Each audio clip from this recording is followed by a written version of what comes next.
Bueno, continuamos con las verdades del compendio, continuamos con los temas que tienen que ver con los sacramentos. Hoy ya vamos a definir sacramentos.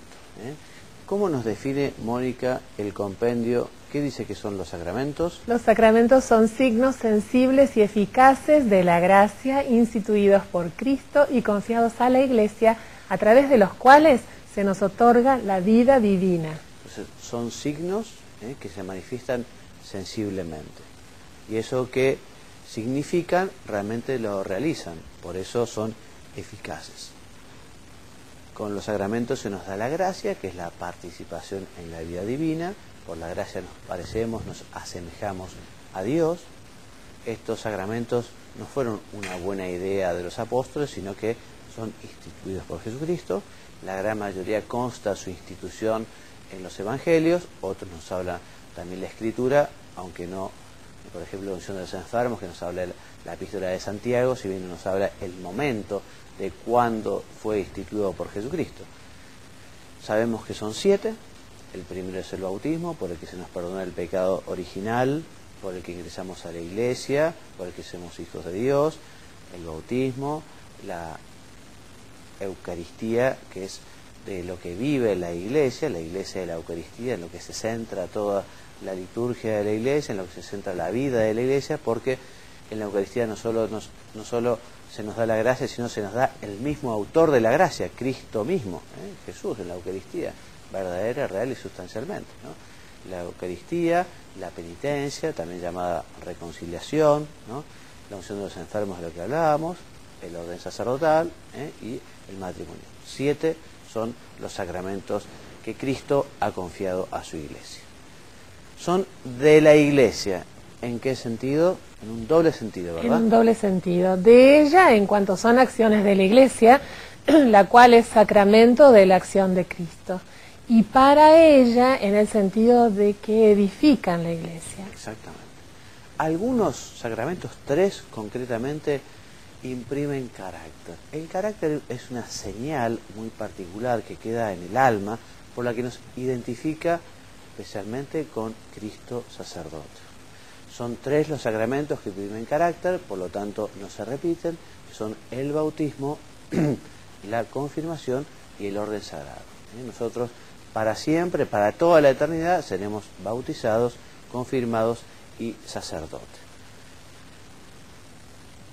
En virtud del carácter, Mónica, o de este sello, el cristiano queda configurado a Cristo, participa de diversos modos en su sacerdocio y forma parte de la Iglesia según estados y funciones diversas. Muy bien. Puesto que el carácter es indeleble, repetimos, los sacramentos que lo imprimen solo pueden recibirse una vez en la vida. Bueno, ¿y qué pasa si no se sabe, por ejemplo, si está bautizado? Puede ser una persona que no sabe si está bautizado porque piensa que está bautizado, pero la iglesia donde presumiblemente se bautizó no tiene registros o se incendiaron o lo que sea. Entonces, si no se sabe, se le da el bautismo bajo condición. Entonces, el sacerdote dirá, si no estás bautizado, yo te bautizo en nombre del Padre, del Hijo y del Espíritu Santo. Porque no se repite. Porque no se repite, también es perfectamente válido el bautismo que da cualquier persona a un niño. Ustedes saben que en caso de peligro, cualquier persona, incluso un no cristiano, siempre que quiera hacer lo que hace la Iglesia, puede bautizar. Y solamente lo bautiza como corresponde, o sea, echando agua sobre la cabeza del niño, diciendo las palabras, yo te bautizo en nombre del Padre y del Espíritu Santo. Después, no se repite el bautismo. Lo que se hace en la parroquia, además de las anotaciones en los libros parroquiales, lo que se hace es completar el rito. Pero ya está bautizado aquel niño que fue bautizado, por decirlo de alguna manera, de urgencia. ¿Y qué más? Entonces, en los sacramentos no solo suponen la fe, sino que con las palabras de los elementos rituales la alimentan, fortalecen y expresan. O sea, nosotros queremos tener más gracia de Dios, nosotros queremos aumentar la fe, aprovechemos los benditos sacramentos, especialmente la Eucaristía y la penitencia o reconciliación. Entonces, celebrando los sacramentos, la Iglesia confiesa la fe apostólica. De ahí la antigua sentencia lex orandi, lex credendi. Esto es, la Iglesia cree tal como reza. Aquello que nosotros rezamos es lo que creemos. Los sacramentos son eficaces ex opere operato. ¿Qué quiere decir esto, Mónica? Por el hecho mismo de que la acción sacramental se realiza porque es Cristo quien actúa en ellos y quien da la gracia que significan, independientemente de la santidad personal del ministro. Exactamente, aunque el ministro no tenga las condiciones, en el sentido de quizás un sacerdote que reza la misa y no está en gracia de Dios, pero igual él o confiesa, la fuerza del sacramento actúa por sí misma, independientemente, digamos, de la santidad del sacerdote. Los sacramentos actúan ex opere operato, por la fuerza misma del sacramento, pero también ex opere operantis, que se dice que es también la gracia que recibimos depende de las disposiciones de quien lo recibe. Si uno está muy bien preparado para comulgar, se ha preparado con devoción, con amor, lógicamente recibirá más fruto de esa Eucaristía. Si uno se ha preparado muy bien para la penitencia, para el sacramento de la reconciliación, ha hecho un buen examen, ha procurado el dolor de los pecados y tiene ese propósito de enmienda, bueno, cuanto mejor uno preparado está, más gracia de Dios aprovechará del sacramento. Eso quiere decir que los frutos de los sacramentos dependen de las disposiciones del que lo recibe. Algunos son necesarios para la salvación, ¿no, Mónica?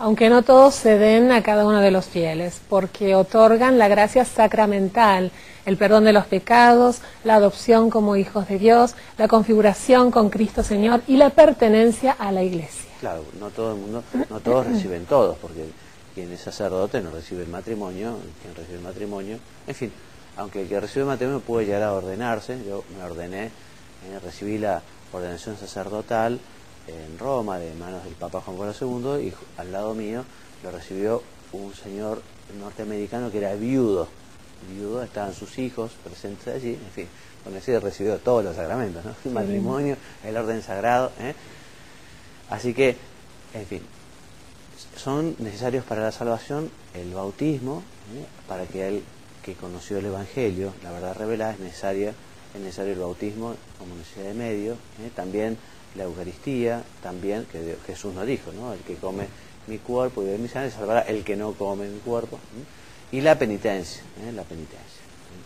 Muy bien. ¿Qué más? La gracia. Mónica, ¿qué es la gracia sacramental? La gracia sacramental es la gracia del Espíritu Santo dada por Cristo y propia de cada sacramento. Cada sacramento da una gracia específica.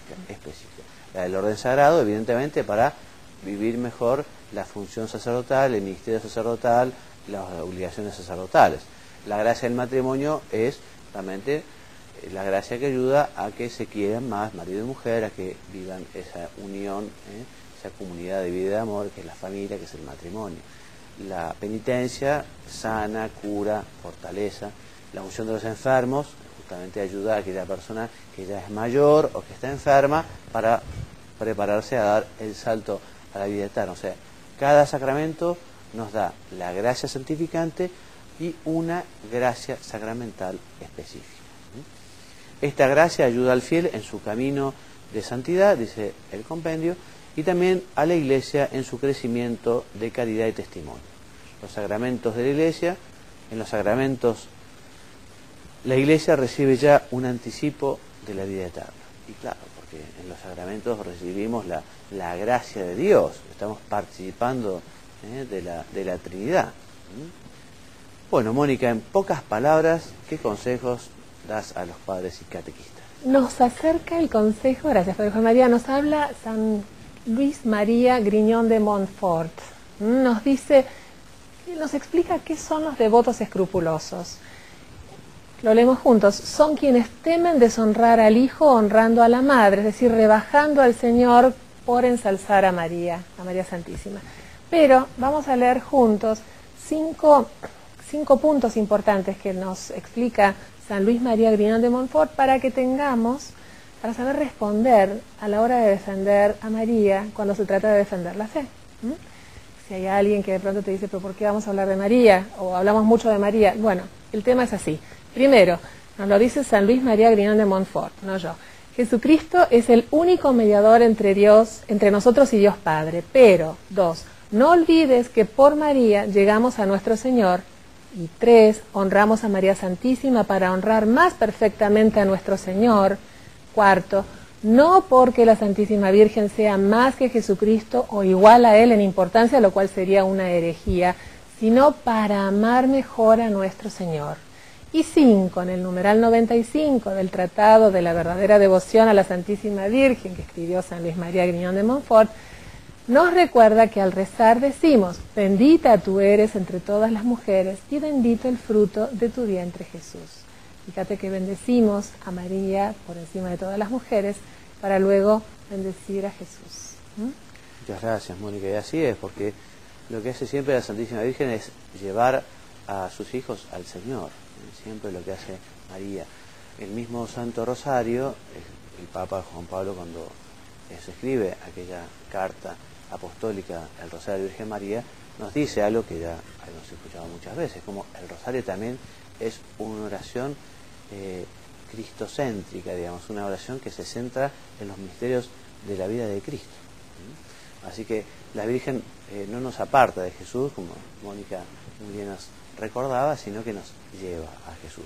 Siempre nos dice, como en las bodas de Caná, hacer lo que los diga.